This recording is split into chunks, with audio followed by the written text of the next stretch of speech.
Hi, today my guest is Charlotte. Charlotte is the director of BNB Batla, specialized in the short-term rental listed on Airbnb. Charlotte, thank you very, very much for joining me in this podcast. Thank you for being here. No worries. Thanks for having me. I'm excited to chat all things Airbnb. Beautiful. Charlotte, please introduce yourself and share your journey. How did you first get started in real estate, especially in the short-term rental, and what's influenced the way you work today? I actually come from a corporate partnerships background. So I previously worked for the charity Red Kite, and I worked on the partnership between Coles and Red Kite. They used to be the main charity for Coles. And then while I was working there, I realized that there was a gap in the market, as my family had a number of sort of investment properties that were being managed. And I wasn't really seeing the results, and the level of service they were receiving wasn't where I felt it needed to be. And I thought there's got to be a way that somebody can deliver the level of service that clients deserve and manage this better. So I left that job to start the company, and that was on 9 years ago now. So it's been a while, a really interesting ride actually. But it's been great. And obviously with the expansion of Airbnb, we've seen the growth of the business and everything develop, which has been really, really cool. Beautiful. Was there actually the real moment that's really changed your direction from the corporate section to the short-term rental, as you mentioned, because you have the family businesses as a rental, and that's where you started, right? Yeah, sure. So there were people who were managing my parents' holiday home, and there were just always lots of problems with it. And my parents asked me to look after it for them, to help them, walk through and manage, basically talk to the company that was managing it. And I did that. And it just became more of a headache to have them manage it than not. Like, there were often issues with the cleaning. There were often guest issues that they weren't able to kind of resolve. I didn't feel like they were really maximizing the occupancy or promoting the properties properly. A lot of things that I went through and issues that I saw, I realized that, there would be a way to treat a customer, and there was a level of service that the customer deserved. And I just really wanted to provide that to clients. And I thought that I had the ability to do it because I'd done that with my parents' properties, because I effectively took over managing them. And I realized that I loved it. And I had a real passion for hosting and for sharing the guest experience and just making sure that everything was right. And that's how it started. And I realized that I wasn't as passionate about corporate. I just didn't interest me in the same way. I wanted to build something and create something really special. And I wanted to be a host. I wanted to help other owners host and to be part of that hosting journey across, not just Airbnb, but all the platforms. Yeah, great. For how long you been doing this short-term rental at the moment? Yeah, so I've had the company for 9 years now, and we were lucky enough, well, this year to win Strive. So Strive's a national conference, and we were lucky enough to win Property Management Company of the Year at Strive, which is really, really cool because there's some amazing companies out there and some pretty incredible, obviously competition too. So to be recognized as the best was exceptional. And then last year, I personally won Short Stay Property Manager of the Year as well. And I'm up for that again this Saturday. Yeah. Yeah, it's just incredible to be recognized for all the work that you put in as a business and also as an individual. It's really lovely. With everything is happening in the market right now in short-term rental sector, what the major shifts or changes you are seeing at the moment? Yeah, it's so interesting. There's so many different things happening. Like, this year, the Victorian government tax was introduced. So for those who don't know, here in Victoria, the state government introduced what they call an Airbnb tax. So effectively what that is a 7.5% tax on all short-term rentals. So not just Airbnb, but across like booking.com, stays, and even like small businesses like ours that have repeat guests. There's a 7.5% tax that is charged on the overall amount. So let's say a guest pays $1,000 for their stay. 7.5% is added in addition to that the guest needs to pay. And the provider, so whomever the booking platform is, needs to hold that and then pay that to the government. So effectively, short-term rentals here in Victoria became 7.5% more expensive. Mm. And that's, I guess, that we've seen the market shift because of that. Less holidays are happening, or people are a bit more price sensitive, and they're just expecting a lot more for their money as well, because their money doesn't go as far as it did. And obviously with inflation and everything else as well, that's affected, what people expect and how much disposable income they have to spend on their holidays. So it's been a really interesting year, but we've seen a lot of, premium properties do really well because people are prepared to spend. They just want a really special experience. And that's been really interesting to see that people, they are prepared to spend, they'll save, and they'll do it for a house that's special and that has really good Mhm. reviews and, with a host that's well respected and that kind of thing. So yeah, that's been really interesting. And I think this very recently, within the last few weeks, I believe the Queensland government have announced they're going to ban Airbnbs as well. Airbnbs, I think it's in Brisbane, but you'll have to, don't quote me on that, Oh, because we don't work in that market. But talking to some of my colleagues just earlier today, actually, yeah, we were having a chat about that because that's affecting the industry. you mean ban the BNB all in Queensland? In Brisbane, not all of Queensland. Oh, So I think the Gold Coast and that sort of thing will remain, but Brisbane itself, I think mm, are banning it. yeah, that's interesting to know about that. For how many property you managing at the moment? So we have around 65 properties at the moment. So we're what we call a more boutique agency, and we sort of plan to cap our numbers around the 100-ish mark, Mm. because everything we do is sort of centered around quality and providing the best service to our clients and experiences to the guests as well. So yeah, that's kind of where we're at. But I think in general, we look to work on, more premium properties, because obviously everything as a business we do is centered around providing that exceptional experience. So on that, like all of our cleaners, for example, are employed directly by our business, and we don't outsource that, because we found Mhm. that when you outsource the cleaning, you don't have control over the quality, and that can really affect the reviews. And people want to know that, where they're going to stay is clean. It's like one of the number one things. So we keep all of that in house to make sure that we can give the best possible guest experience and the best results for the owners as well. You're focusing on Victorian market and Melbourne at the moment, right? Do you have anything out that state or just in Melbourne?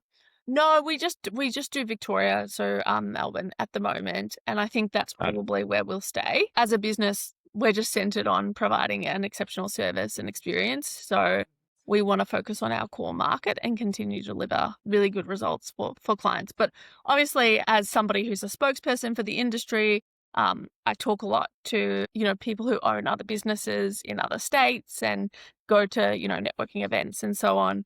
And like I said, just before I came on the podcast, actually, I was chatting with a colleague who has a company in Queensland about the industry and what's going on. And yeah, it's really, really cool to learn about what's happening in the other states and really work together to make sure that we're all delivering the best service we can. Absolutely, absolutely. Charlotte, every business has something tricky behind the scene. As a director, what the biggest operation challenge or bottleneck you are facing lately and trying to solve? Yeah, it's such a good question. There are always different things that come up. I think this year we've experienced guest expectations have changed, and they're expecting, like I touched on, they're expecting more for their money because they're paying, more. They're paying the additional 7.5%, and then also interest rates have been high. So people are sort of saving and really wanting to save that experience.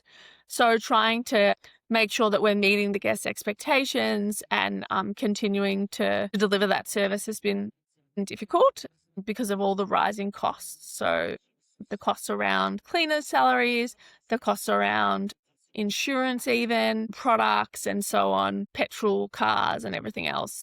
We provide all of this for our team, and obviously those costs have really gone up. So it's been hard to try and remain at our current price point and also deliver that level of service and pay our staff well.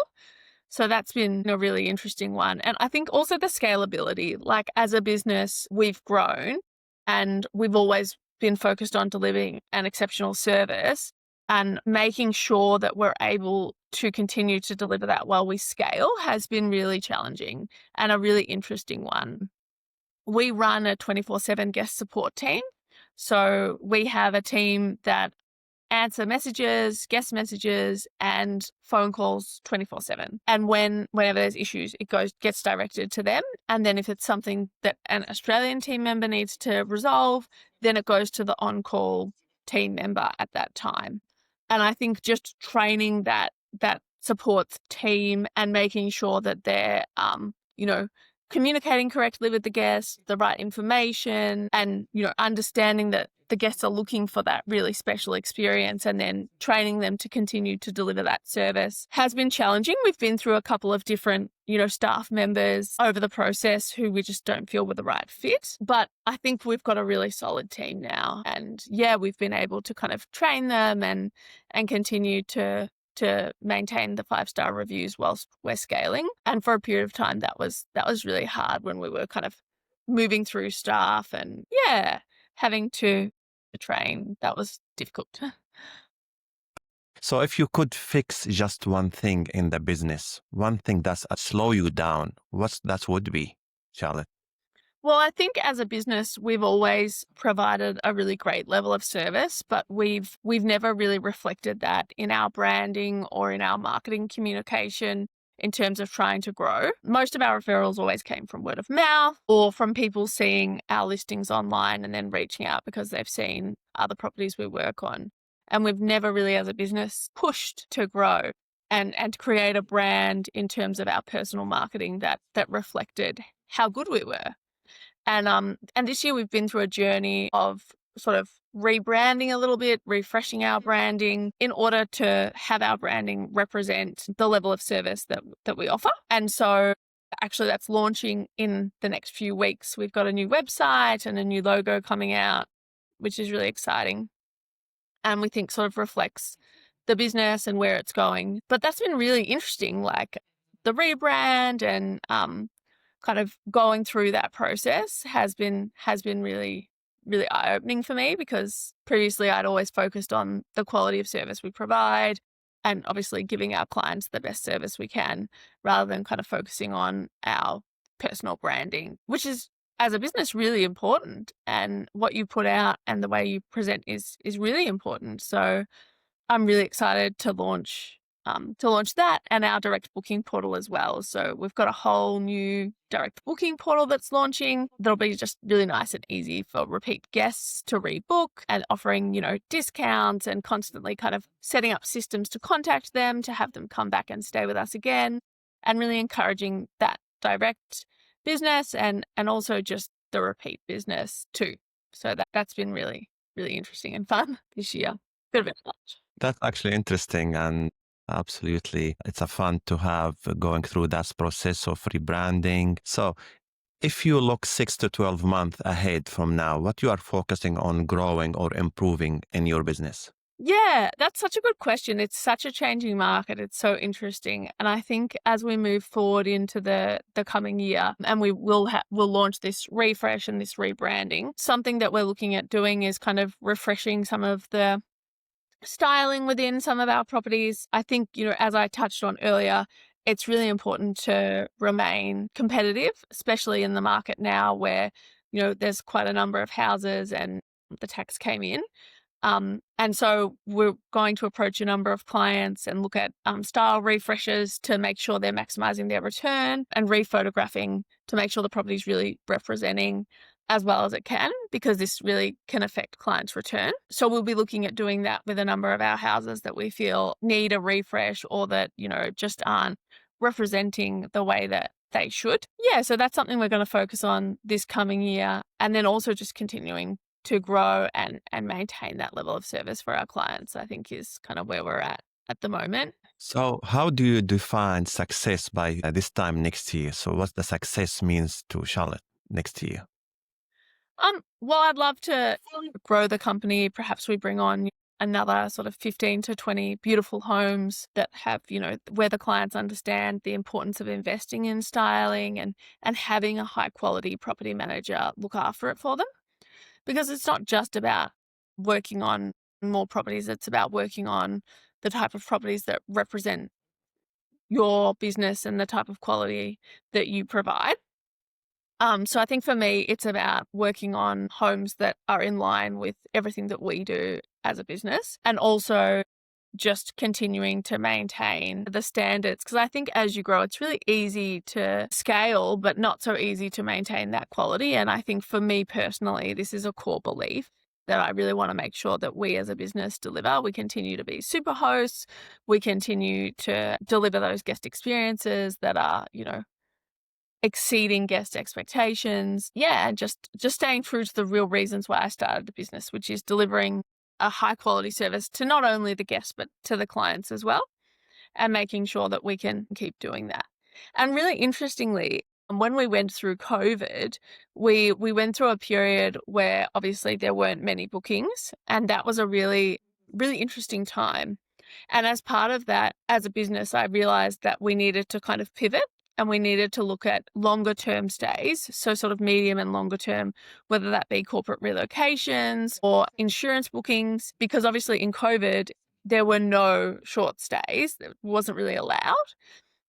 And so as a business, we kind of pivoted into building the relationships with these corporates and insurance companies so that they'll come to us and say, hey, I've got 3 people, family of 3 and a dog. They need a house in Paran for, 27 nights. Can you help them? What have you got? Can you move anything around for us? And so on. And so that's proven to be really successful for clients and really successful for us as a business as well. And I want to continue to grow these partnerships and strengthen the ones that we have, because it works really nicely. And these, obviously it's less price sensitive because it's not the individual family that's paying it. Like they have to be relocated at short notice. So it works really well for clients. It works really well for us as a business. And also it's great to continue to work with those insurance companies and those companies, because they come to you because they know what they're going to get, and vice versa. And you develop a great friendship and kind of business relationship. And that's really lovely as well. So this is something I really want to continue to work on and to grow for our clients and for the business.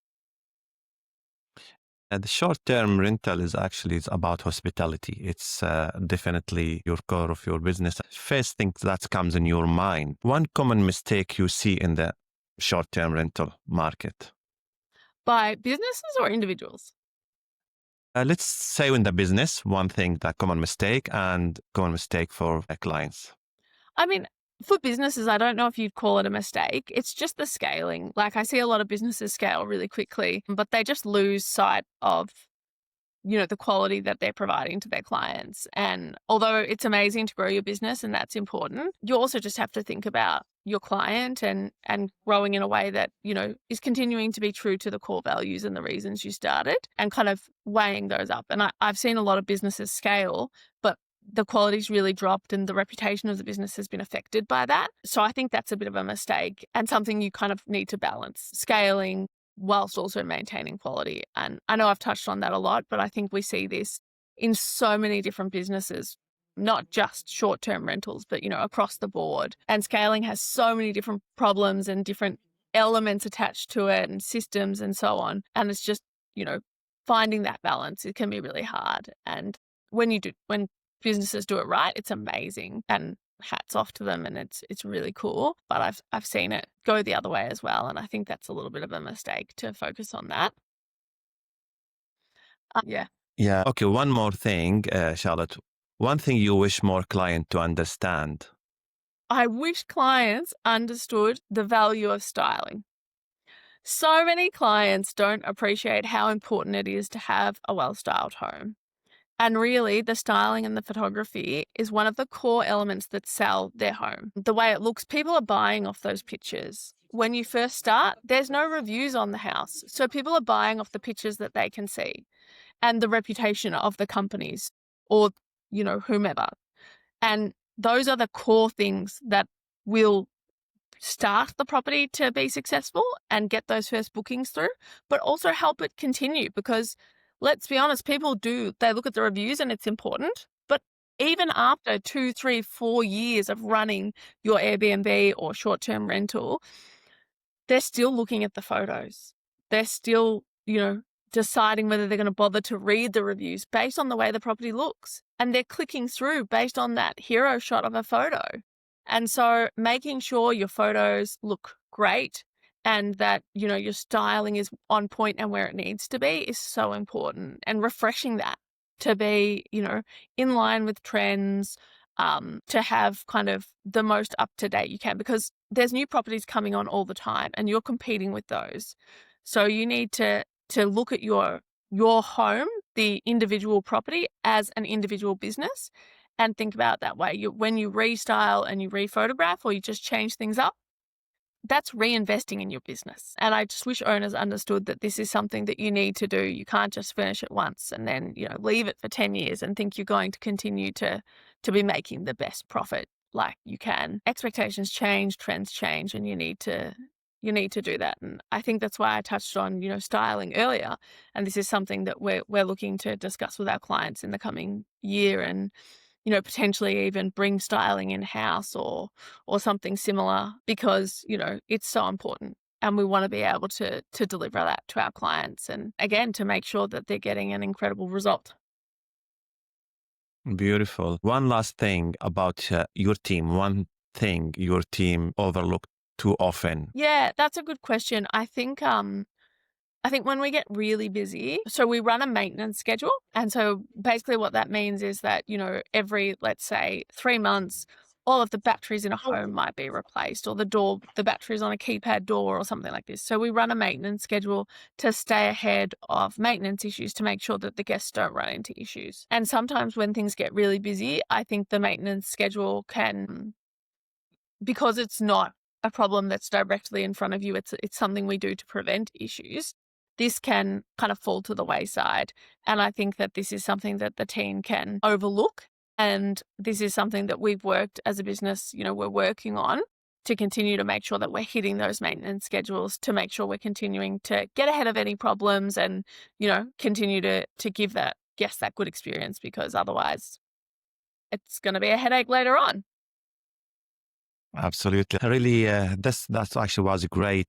Really, thank you so much for this conversation. And we really, really appreciate your time and everything you have just shared today about the short term. It was really great. Thank you for that, Charlotte. No worries. Thanks for your time. Thanks for having me.